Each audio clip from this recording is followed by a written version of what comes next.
In today's video, I'm going to explain to you how to properly aim off in the wind while shooting archery.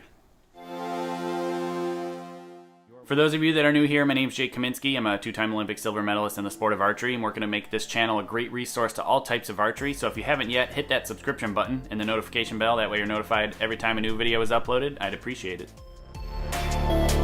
So I've already covered how to aim in the sport of archery using Olympic style recurve. If you haven't seen that video yet, there'll be a link in the description below, plus I'll put a card at the top here for you to reference on that. I do talk a bit about how to aim off in the wind, but I'm going to dive a bit more in detail and revisit what I talked about in that video because there's been a lot of requests, a lot of questions asking me how do you aim off in the wind, and I'm going to explain it to you today. Before I get too far into explaining how to aim off in the wind, I'm going to explain to you why it's better to aim off in the wind than it is to adjust your sight. And the reason is because the wind always changes. It's never consistent, it always changes all the time, and I'll share with you a really quick story before I get too far into this. So I was competing for the 2004 Olympic team trials, and I was, I don't know, 16 years old or something at the time, and I shot an open ring. I didn't have a dot at all in it. And I always just looked at the middle and pulled and shot and let go. Shot really good scores as a junior that way or as a cadet that way. And yeah, just never had any issues. The morning, the wind was ripping from right to left. Cranked my sight, adjusted it so I was landing them in the middle just like I had been the whole time previous. And then all of a sudden the wind switched from left to right. And I spent the next two ends cranking and adjusting my sight to get my group back in the middle. That's not feasible, that's not realistic. And ultimately the best way to do it is to just aim off. While I'm competing, especially at the high level that I used to, I aimed off in different places almost every single arrow. And I'm going to explain to you a few really cool tricks that I've learned on how to be way more consistent on where you're aiming, especially when you're using a dot. So I always recommend using a dot for this exact reason. I know they're a little bit difficult to use in certain scenarios and certain settings. People have different preferences. But I'm going to explain to you a dot, some tricks with a dot, as well as something that is called eye focus. So eye focus is something that you are going to do with your eyes. You're going to control where you're looking and ultimately where you're trying to execute your arrow towards. So we're going to get now into the details of how to aim off, and I'm going to explain to you using this target on the wall. So if I'm aiming in the middle and the wind's blowing from right to left, and I shoot and my arrow lands left in the middle of the 7 ring, what should you do? Most people would say, oh, I'm going to aim here. That is exactly correct. Aim straight to the right, the exact same amount that your arrow is drifting to the left. But there are lots of people out there that will aim here, land here, and then they aim here and land here. Why is that? It's not because the wind came up. It's not because the wind got stronger that time. It's because of one of two reasons. Either they didn't have eye focus, like I'm about to describe, or they didn't shoot with the same conviction, the same attitude, the same attack that they normally do when they're aiming in the middle. And so what usually happens, and how I do not suggest to shoot off in the wind, don't put your dot here and know that your 10 ring is here. You're not shooting an arrow here to hope it lands here.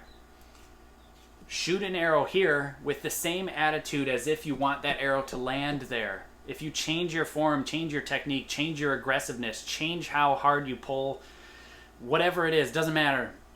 If you're changing anything, your arrows are going to drift more because it's going to be a weaker shot. And it's going to be frustrating, and you're going to complain just like 90% of everybody else out there does on the archery field. Oh, my arrows my arrows drift further than everybody else's, and I don't know why. Because this isn't your new 10 ring. If you're aiming off, wherever you're aiming, high, low, left, right, doesn't matter. Your new 10 ring is where you're putting your dot, where you're wanting to shoot. And that means that's where you want your arrow to go. All right? So that's one way that it can go wrong. Another way is something called eye focus. So if I'm aiming in the middle and I'm letting my pin float, it's going to float in the middle and I'm still trying to burn a hole in the center of my target. Even if my pin is here when it goes off, my subconscious is going to want to throw that pin to the center, and you're not going to have a very far deviation from the center of the target, especially if it's a good shot. Now, if I'm aiming off, my eyes better stay here when the shot breaks. Do not let your eyes snap back to the center after you let go when you're aiming off. Many people will, if you're the 10 ring, they'll be aiming here, pull, pull, pull, pull, the shot breaks, and they immediately want to see where that arrow goes. And what do you think that's going to do? You're looking here, and then all of a sudden as the shot breaks, you're switching your eyes here, you're going to start pushing the arrow that direction, and you're drifting further than you actually should. So those two things are the main key components on why people will drift further than they expect to when they just aim off. Now, how you aim off is partly with eye focus by burning a hole in your new 10 ring, but also using visual references and visual cues within your sight pin to actually help you aim off. Now I'm going to give you some tricks that I have learned over the years that me, Brady, and Jacob Wookie all used during the Olympic Games, specifically in London and leading up to that, on how we explained to each other during team rounds where we were aiming off. Because you can say, all right, this is 10.0 or X or whatever, but then it's like, how do you decipher between the 9 ring and the 8 ring? You know, there's a lot of space in between here, okay? You could say 9.5, middle of the 9 ring. Middle of the 9 ring. Okay, that's pretty easy to say. I was aiming at 9.6. That's kind of tough. You know, it's tough. And the 10 ring is actually quite wide. It's a very wide scoring zone. So if I'm going to be aiming off, not an entire ring, what I would do, and what all of us did, is we would do something that we just called the dot trick, because that was easy. I used the dot trick right 9 ring. So what did that mean? I used the right edge of my dot as the reference against the 9 ring. So now I'm aiming in the middle of the 9 ring, more towards 9.2, 9.3, but I'm using the edge of my sight pin as the reference point as for my aiming. I could aim in the center of the 9 ring like that, but if I was drifting a little bit, if I wasn't drifting enough, I could shift to that and do a dot trick. Use the edge of the dot as my aiming reference instead of the center of the dot.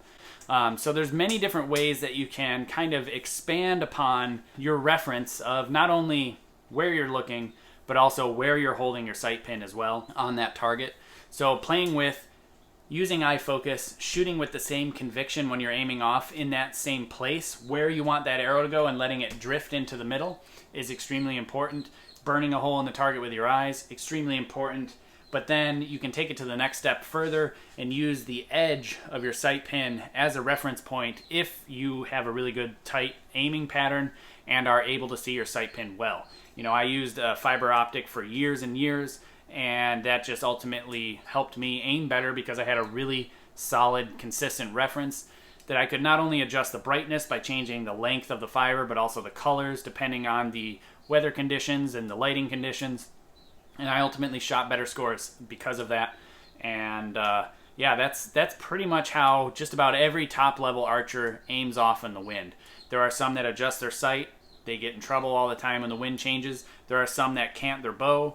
I wouldn't necessarily recommend that because you're changing more than just where you're aiming. You're changing your form. And I would never change my form, especially because canting the bow can torque the bow.